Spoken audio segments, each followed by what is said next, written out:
sentir a dor. Ela teve de assistir a morte cruel de Jesus sem poder reclamar, sem poder falar nada, só chorar.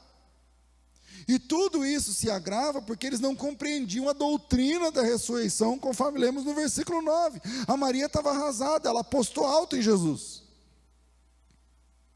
Apostou seus sentimentos, seu dinheiro, suas expectativas, seu nome. Ela perdeu a esperança porque ela acreditava de verdade.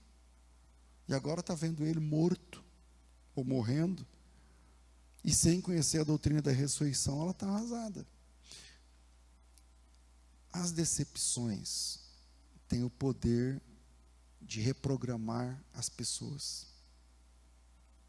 Por isso, na hora do luto, sinta o luto, chore o luto, chora. Mas o luto tem data para acabar. Para uns um pouco mais longo, outros menos. Mas tem que chorar e depois tem que levantar do choro. Foi o que Davi fez quando ele perdeu a criança. Pessoas que perderam algo ou alguém, se não souberem lidar com essa perda, podem se transformar em outro tipo de gente depois disso. Ou seja, perdas podem reprogramar pessoas. Então, cuidado. Decepções, mágoas, violência, tem o poder de reprogramar pessoas. Maria está entrando nessa escada em espiral que pode reprogramar para pior sua vida depois da perda de Jesus, porque ela acreditou, agora ele está morto. Mas ele não foi morto numa batalha. Ele foi morto como um bandido. Às vistas de todas as pessoas, igual era antigamente. Jesus é morto, pessoal, como um vagabundo. Jesus é morto nu, completamente exposto. Ele foi assassinado como o pior dos bandidos. Enquanto o pessoal fazia festa. Enquanto as pessoas batiam palmas. Tem um trecho de uma música que eu gosto muito, que não é evangélica, que diz assim: assassinaram Jesus numa cruz entre preces e salmos e cantos de libertação. Assassinaram Jesus numa festa da religião. Enfim, a morte de Jesus foi uma tragédia gigante para quem amava Jesus. E Maria era essa pessoa também. E se tem alguém agora enfrentando uma tragédia, uma perda, ou bateu na trave, ou não sabe se vai perder ou se não vai, se vai morrer ou se não vai, se vai viver, ou se o casamento acabou, se não acabou, e quando chegar em casa que vai descobrir, então redobre a atenção, esquece seu celular agora, você está em casa, aumenta o volume, porque nesses próximos minutos, Deus quer falar com a gente sobre isso. Primeiro, se a tragédia alterar sua visão, esse será o fim da sua missão. Se a tragédia alterar sua visão, é o fim da sua missão. Visão alterada, missão exterminada. Depois de sexta-feira, Maria vê Jesus, fala com Jesus e não o reconhece. Isso é muito comum. Não reconhecer mais Jesus depois da tragédia. Quer dizer, ele está lá, ela enxerga, mas não vê que é ele. Ele fala, ela escuta, mas não escuta como sendo Jesus falando. Isso é mais comum do que parece. Situações assim são muito recorrentes. Pessoas antes íntimas de Jesus podem não reconhecê-lo mais depois de uma perda, de uma dor, de uma tragédia. Aconteceu com Maria. Porque na sexta-feira, conforme eu estou falando a partir do ponto de vista do observador aqui, como ela. Então, do ponto de vista dela, nós temos informações privilegiadas, a gente tem não sei quantas versões de Bíblia para escolher. Então você escolhe que versão você quer ler, qual é mais confortável, que tamanho de letra é melhor para o seu problema de visão. Agora, na época, não tinha Bíblia, meu amigo.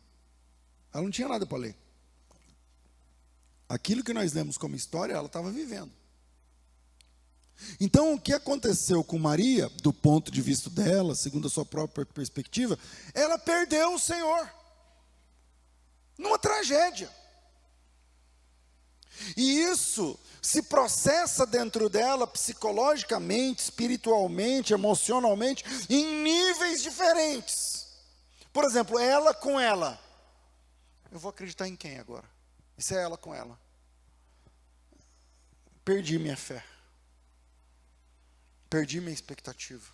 Eu tinha certeza que era ele, mas não é. Na cabeça dela, ela não sabe de ressurreição, conforme o texto que nós lemos. Eu apostei tudo. Eu dei minha cara a bater. Eu levei ele na vizinhança, eu andei com ele, eu viajei para cá, para a Judéia, para vê-lo morrer. Isso é num primeiro nível, é ela com ela mesma. Depois tem num segundo nível, é ela e Deus. Como eu vou confiar em Deus agora? Jesus chamava Deus de Pai. Ele ensinou a gente a orar falando Pai. Mas que Pai é esse? Eu posso parecer irreverente falando isso, mas quem está na dor ou na perda, entende isso. Que Pai é esse que chama, capacita, manda uma pomba descer do céu para dizendo, uma voz dizendo, esse é meu filho, não sei o que lá, e depois mata esse filho num vexame público? Que Pai é esse? Que Senhor é esse que aponta seu filho como escolhido e depois o abandona para morrer pelos policiais como um bandido? E a gente não tem para quem reclamar, é a polícia que está matando ele. Que Deus é esse a quem Jesus orava e que não o socorre quando ele mais precisa, e ofegante ali na cruz, orante, dizendo, Deus meu, por que me abandonaste? Que Deus é esse? Eu acho que tudo isso se processa na hora da perda, na hora da dor. Que pai é esse que honrou o filho na multiplicação dos pães, mas o deixa sozinho, enquanto os soldados lhe arrancam barba, conforme Isaías, lhe arrancam as roupas, entre socos e cuspes e pancadas? Será que ele não escuta um murro no rosto, o tapa na cara dado ali? Será que esse pai não ouve? Na hora da perda, essas coisas se processam. O Abraão, com certeza, teve de lidar com esse tipo de frustração, do tipo que Deus é esse que promete, dá e depois quer de volta. Que fala e a gente sonha, e a gente falou, ganhei, deu certo, estou grávida, ou nasceu, ou cresceu, ou casei, ou filmou, está aí, não sei o quê, e agora ele acabou. Isso é um Deus cheio de humores? Dá para crer num Deus assim, que levanta de manhã e fala, eu quero teu filho, me dá o teu único filho. E isso tudo fervilhando na cabeça de uma mulher, Galileia, Madalena, do século I, que não tinha quem recorrer, que não tinha quem buscar, que servia Jesus com verdade, com integridade, com esperança. Então isso processa no nível ela com ela, essa perda se processa no nível ela com Deus, e em terceiro, essa perda se processa no nível ela com os seus contatos, porque o que eu vou falar agora quando eu chegar em casa? Eu saí falando para todo mundo, ele é o Messias, hein? É ele vai remir Israel, sabe aquele cara das profecias que a Bíblia diz que ia fazer acontecer e tal, é ele, é esse carpinteiro da Galileia. Mas um carpinteiro com a mão grossa, cheio de calo, tal. Não, mas é que você não ouviu ele falar, é ele e tal, e tem essa perda no nível ela com seus contatos. Ela vai falar o quê? Foi liberta dos demônios, seguiu Jesus por anos. Ela está no começo do ministério de Cristo e dura 3 anos e meio. Ela embarcou nessa aventura de 3 anos, pregou, ajudou, investiu, gastou seu dinheiro, entregou seu conhecimento, gastou, bateu perna, indo para a Judéia, voltando, indo de novo, pagando, enfim, ofertou sua cara, seu nome na sociedade, e agora ele morreu. Onde é que eu enfio a cara agora para voltar para casa? Tudo tinha acontecido tão rápido, porque Jesus, como a morte de Cristo foi agendada pela religião, então estava tudo preparado, então em poucas horas, entre os policiais chegarem, o Judas dar o beijo, e Jesus estar na cruz, talvez demorou umas 6, 5 horas, o processo correu muito rápido, tudo tinha acontecido. Agora, no texto que nós lemos é o domingo, passaram-se 2 ou 3 dias, e ela está tão sem perspectiva, que Jesus aparece e ela não o reconhece mais. Ele fala e ela não enxerga ele. Ela enxerga o jardineiro, mas não Jesus. Ok, a tragédia foi grande. Eu mesmo estou tentando dar cores a essa tragédia de um jeito que a gente passa corrido a leitura. Ok, a tragédia é grande. Mas a dor não pode mudar a nossa realidade, a realidade ao nosso redor. Porque se a nossa dor mudar a realidade ao nosso redor, transforma a gente. Muda a gente. Ok, a perda foi inestimável. Mas a perda não pode destruir tudo que foi construído em anos. A comunhão dela com Cristo, a vida dela com Cristo. Ok, eu sei, a perda foi chocante para uma mulher Galileia, Madalena, daquela época. Mas a tragédia não pode transformar você a ponto de não reconhecer mais Jesus. Você está sofrendo? Você está perdendo? Você faliu? Ou está falindo? Ou seu casamento? Ou sua saúde? Ou o diagnóstico? O médico chega lá e dá um diagnóstico, um nome alemão. Oh, você tem uma síndrome de Hansen, fala lá o nome, que dá 1 em 1 milhão, caiu em você. E é degenerativo, e não sei o quê, e não tem remédio. Aí você, ok, eu concordo, é uma tragédia. Mas você não pode entrar curtir essa tragédia a ponto de não reconhecer mais a Cristo. Então eu não ouso dizer que sua dor não seja real, se você sofre. Não vou dizer que quem sou eu para dizer se a sua dor é ou não é justa ou intensa. Mas eu posso dizer, como pregador do Evangelho, que a sua dor não pode roubar de você a realidade ao seu redor. A realidade ao seu redor.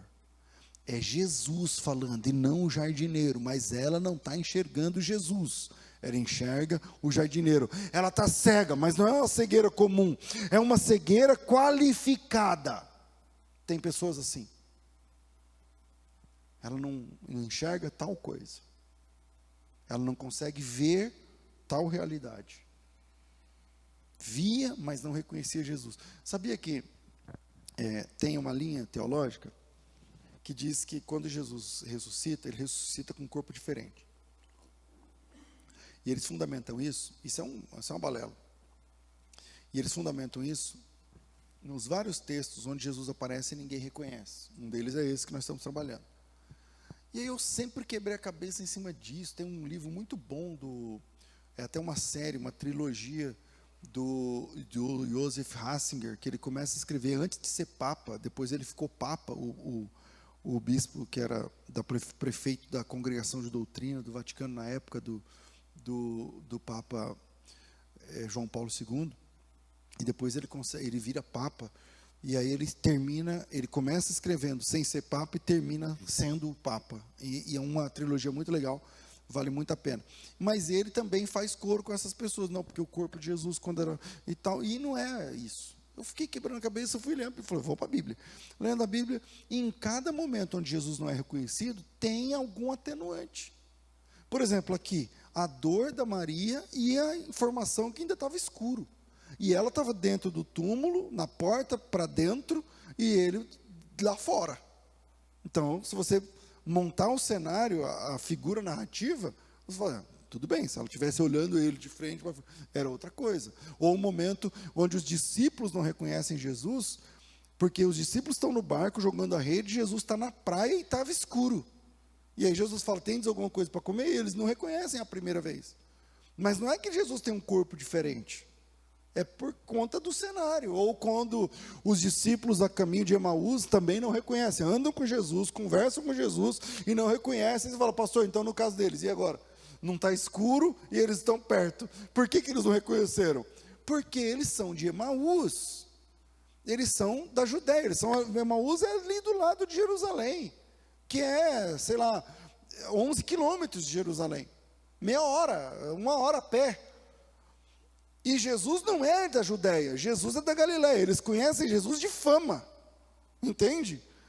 Naquela época não tinha perfil nas redes sociais, para ele ver a foto de Jesus. Conhece, tem o Jesus, o pregador da Galiléia. Não tinha cartaz, panfleto, nada disso. Então eles se viram Jesus sendo crucificado, que não dá para saber, o texto não diz, é uma ilação. Viram Jesus lá na cruz e tal, também. Aí Jesus ressuscita, começa a andar com eles, e eles sabem de Jesus, creem em Jesus, nunca tinha visto Jesus, ou pelo menos nunca tinha estado com Jesus a 1 metro de distância. Estou me fazendo entender? Então, é um outro atenuante. Jesus era da Galiléia, eles são da Judéia, é outro esquema. Então eles também não reconhecem Jesus, até que Jesus parte o pão, e eles reconhecem Jesus por atitudes de Jesus e não pela fisionomia. Então essa cegueira da Maria Madalena é uma cegueira que ela sim conhecia Jesus, e quando Jesus fala, embora tenha essas atenuantes, ela tá cega por causa da dor. Ela não enxergava Jesus, ela via, mas não reconhecia. Ela não enxergava mais direito, e isso não era um problema de visão, isso era um problema em sua alma. Então, primeiro, a sua tragédia, ou perda, ou dor, ou divórcio, ou diagnóstico, ou sei lá, o que dói aí, não pode alterar sua visão, porque se a tragédia altera a sua visão, é o fim da sua missão. Você trava e você não vai mais para frente, acabou. Amém, irmãos? Segundo, nunca feche a porta para o sobrenatural.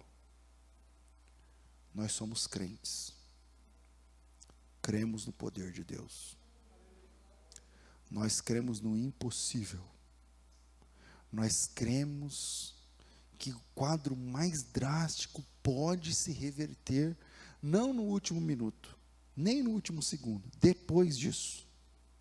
Aprendemos isso com Lázaro, aprendemos isso com a ressurreição de Cristo, aprendemos isso. Então nunca feche a porta. Cuidado com a teologia que ensina que crente não pode crer. Tem esses caras que minimizam o milagre. Não, nós somos crente.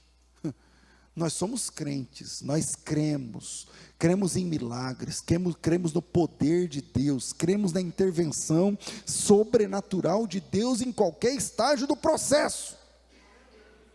Então nunca feche a porta para o sobrenatural. Lá está Maria vencida, triste, perdida dentro dos acontecimentos, não é? Você já teve uma situação de perda assim? Eu lembro quando morreu meu pai. Eu estava pregando como hoje. Chegou meu tio, sentou lá no meio do culto. No meio do culto, igual agora, chega o meu tio. Eu estou aqui pregando, fiquei até alegre. Falei, opa, meu tio veio ouvir a palavra e tome. Pá, pá. Terminou o culto, ele me abraçou e falou que meu pai tinha morrido.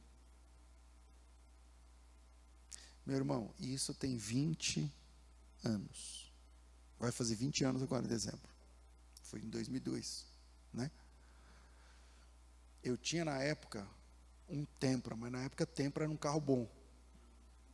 Eu tinha um Tempra daquele turbo, 16 válvulas, que via. Meu irmão, eu fui daqui para o Mato Grosso dando 220 no carro. É certo? Não. Não. Mas na hora da dor, você se perde. Está lá Maria perdida nos acontecimentos, não dá vontade de comer, não dá vontade de dormir, não dá vontade de beber, não dá vontade de sorrir, não dá vontade de brigar, não dá vontade de nada, absorta diante da perda. Lá está ela estarrecida diante da desgraça. Na perda, a gente perde prazer nas coisas. Você pode trazer R$1 milhão, a sacola está aqui R$1 milhão, você não quer. Você pode fazer a melhor comida do melhor cozinheiro, de uma não sei o que lá, você não quer. O estresse também dá isso. A depressão também dá isso. Você não quer. A gente se perde nisso, a gente perde a sensibilidade. Os passeios, as cores, as brincadeiras, os filhos, os presentes, as viagens, a igreja, tudo parece que fica cinza quando damos audiência apenas à perda. E lá está ela, fazendo o quê? Servindo. Porque o capítulo 20 mostra que ela foi lá escuro, na entrada do túmulo e tudo mais. Se a gente ler um pouco, vamos ligar uma outra câmera aqui desse mesmo cena. Você pode escolher Mateus ou Marcos. Vamos lá, Marcos 16. Marcos capítulo 16, que eu abri mais perto aqui de Marcos. Marcos 16 é uma outra câmera aí sobre esse mesmo fato. Aí diz assim: passado o sábado, versículo 1, Maria Madalena, Maria mãe de Tiago, Salomé, compraram óleos aromáticos para ungir o corpo. Ela está indo lá para trabalhar ainda para Cristo. Tipo assim, ele morreu, mas eu ainda vou servir mais uma vez, eu vou lá ser útil, mais um pouco. Porque o João, o Pedro, esses caras são homens, eles não vão saber cuidar do corpo, lavar, fazer asepsia, deixa comigo. Deixa comigo. Ela está lá servindo ainda, pensa nisso comigo. Porque é o que ela sabia fazer de melhor a respeito de Cristo, é o que ela fez nos últimos 3 anos e meio. Ela está próxima de Cristo ressuscitado, mas ela não sabe desse detalhe. Ela está lá dentro lá e tal, Jesus está lá fora, querendo falar com ela e ela não percebe. Mas seja como for, para nesse ponto. Eu sei, uma vez, um domingo, eu preguei só sobre isso.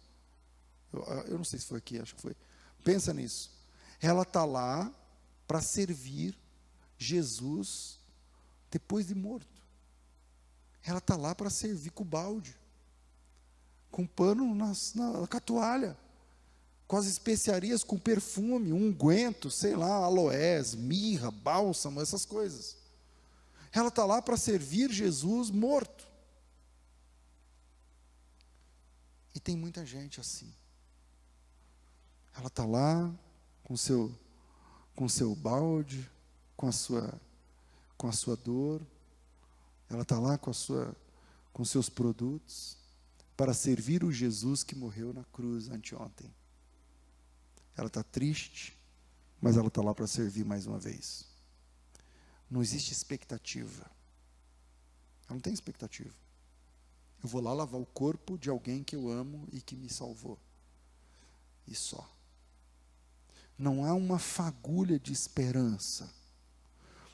Ela não está aberta para o sobrenatural. Por isso que ela vê Jesus, enxerga o jardineiro. Ela não está aberta para o sobrenatural. Ela não está crendo, ela não está buscando, não está esperando sinal, coisa nenhuma. Ela viu o que aconteceu sexta-feira, ela o viu morrendo. E depois do que ela viu e sentiu, a porta por sobrenatural fechou agora. E quantas Madalenas não estão ouvindo essa palavra agora? Isso já era. Faliu, fechou, acabou, morreu, desenganou, assinou, já era. Madalenas que vêm para trabalhar, mas deixam o coração lá fora. Madalenas que vêm para servir, mas que servem na dor. Como Jesus morreu na véspera de um sábado grande, o sábado que era da Páscoa e tal e tudo mais, é um fim de semana, já era o sábado que não podia trabalhar, mas era especial, um feriado prolongado. Por isso não foi possível. Jesus morreu nas 3 da tarde, o sábado terminava 5:30 da tarde, 6 horas. Então tinham de tirar o corpo da cruz, demorou até o Nicodemos, lá, vocês conhecem o texto. Então não deu tempo de fazer a asepsia, uma boa asepsia do corpo, que estava cheio de hematoma, sangue seco, feridas, muito sangue. Ele tinha sangue nos cabelos, por causa da coroa. Enfim, era preciso algumas horas. E eles não tinham algumas horas. Não deu certo. Então enrolaram Jesus, colocaram lá dentro do túmulo. E aí ela esperou que passasse o Shabat, que terminasse o sábado, para não quebrar a lei, para que ela estivesse ali no domingo de madrugada. Veja o texto, está escuro. Para que ela estivesse ali com o baldinho dela, para trabalhar para Jesus, pela última vez. Eu vou servir, que é o que eu sei fazer. Ela sabia, na cabeça dela estava certo, que aquela era a última oportunidade que ela tinha para trabalhar servindo o mestre da Galileia. No coração dela, aquela seria a última vez que ela prestava um serviço para Cristo. Estava certo que era a última vez que ela teria contato direto com Jesus, limpando ele, cuidando dele. Ela está lá com o balde, com o coração apertado, com o nó na garganta. Para uma mulher ver um homem morto é difícil. Um homem que ela ama é mais difícil. Um homem morto, assassinado, vai colocando os atenuantes. E lá está ela com os panos, os produtos, os perfumes, para servir a Cristo pela última vez. E quantas Madalenas a gente acha assim na fé? Que servem, mas sem convicção. Quantos irmãos estão cantando porque esse é o seu papel, é isso que você sabe fazer para Deus? Então você canta. Quantos, como Maria, carregavam aqueles baldes? Quantos de nós não carregamos os baldes, mas com dor na alma, dizendo: não, eu vou porque eu tenho que ir, porque é para Jesus, eu vou. Eu já fiz isso para pregar para vocês. Eu tenho que ir pregar, cara. É minha função, Deus me chamou, eu vou. Sabe, sem expectativa. Quantas pessoas estão enfrentando escalas de igrejas, cumprindo horários e tabelas, mas com o coração dolorido, ou sem crer, sem acreditar. Quantos obreiros que amam a Jesus, eu não duvido do amor nem dela, nem seu, nem de ninguém. Quem é o aferidor de medidas na Bíblia? Não sou eu. Quantos obreiros que amam a Jesus e servem a Jesus, estão presentes para servir, mesmo com dores e perdas irreparáveis em suas histórias em casa. Eu já tenho que parar, está nem na metade que eu queria. E dores das mais adversas, cara, falência. Eu já enfrentei uma dor assim. E você está aqui servindo. Ou você está aí ouvindo.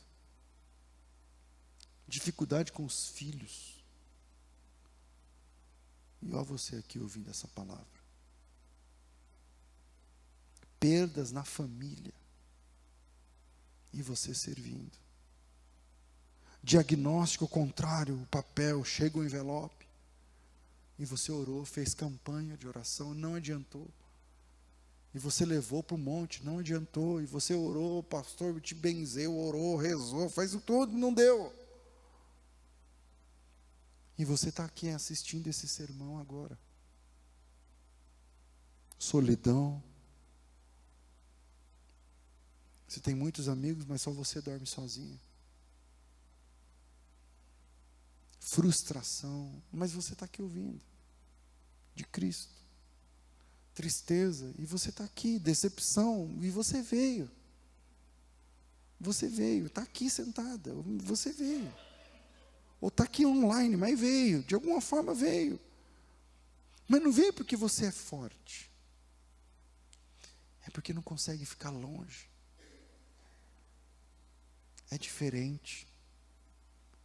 A Maria não está lá porque ela é um poço de firmeza, um baluarte da fé, um bastião da fé. Não. Ela está lá porque ela não consegue ir para casa, cara. Ele morreu na sexta e ela está por ali. E ela falou, não, eu vou passar o sábado, que eu não posso ir, domingo de manhã eu vou. E ela não conseguiu nem esperar amanhecer, ela foi antes do de manhã. A Bíblia diz que era de noite, era escuro. Ela veio. Mas quando ele fala com ela, ela não reconhece. E quantos de nós não reconhecem mais a voz do meigo nazareno no dia a dia? Como hoje, agora, aqui. Eu não sou um professor dando aula de Evangelho de João. Estou longe disso. Eu sou um servo de Cristo falando o que Deus colocou no meu coração para você. Então, se tem alguma coisa que, puxa, é verdade, não sei o que, isso não é mérito meu nenhum, é Deus que está tocando no teu coração e falando o que você precisa ouvir, cara. Só que algumas pessoas servem, mas não reconhecem Jesus. Eu queria ficar mais, mas vamos para o terceiro, porque senão fica sem pé nem cabeça. Terceiro, lute para reconhecer a voz de Jesus mesmo no meio da dor. Lute para reconhecer a voz de Jesus. Lute, irmão, lute, lute. Porque se você não luta, o grupo de louvor vem aqui cantar, é só mais uma música sendo cantada. O irmão vai abrir o culto, é só mais um irmão falando o que ele sabe da Bíblia. O pastor vem pregar, é só mais uma pregação do pastor que vem com o computadorzinho dele aí, escreve e vem pregar para nós. Se você não tiver esse feeling, essa busca, você não vai enxergar Jesus. É sempre o jardineiro. É sempre o pastor. É sempre a irmã que canta. É sempre alguém que veio te entregar um panfleto de igreja. Se você não lutar para reconhecer a voz de Jesus, é sempre o jardineiro. Está falando com vocês. Não, esse é o jardineiro. Está tratando aqui assuntos, às vezes, eu não sei, às vezes pontuais da tua vida. Quem sabe o Espírito Santo me deu palavras para falar, que você tenha dito hoje ou ontem, uma semana na oração, no quarto secreto de oração. Aí você diz assim, não, mas é coincidência, o pastor é bom nisso.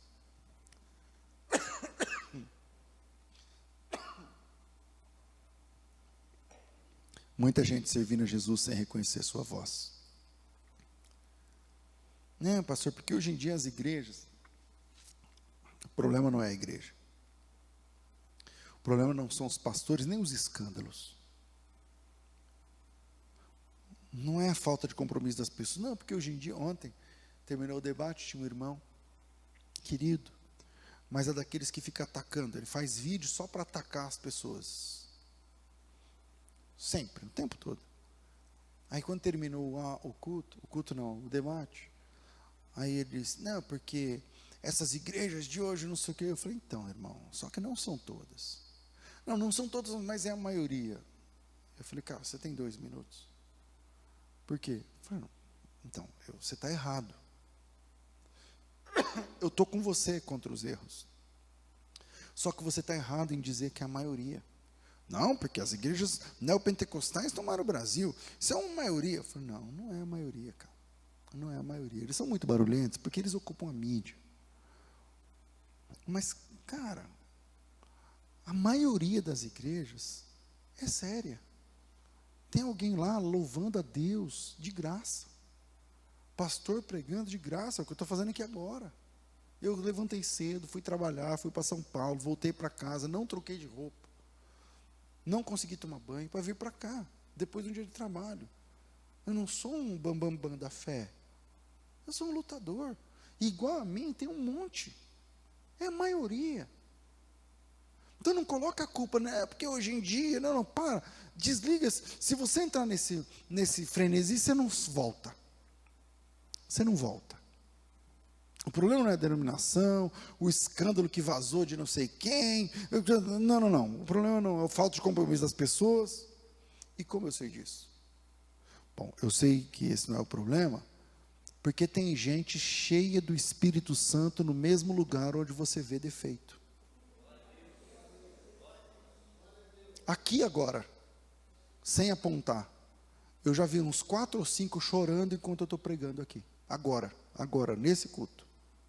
Então, se o Espírito Santo está falando, então não vem por defeito, não, porque hoje em dia, não, porque esse pastor, não, porque essa camisa, não, porque esse não sei o que lá. Vai se converter.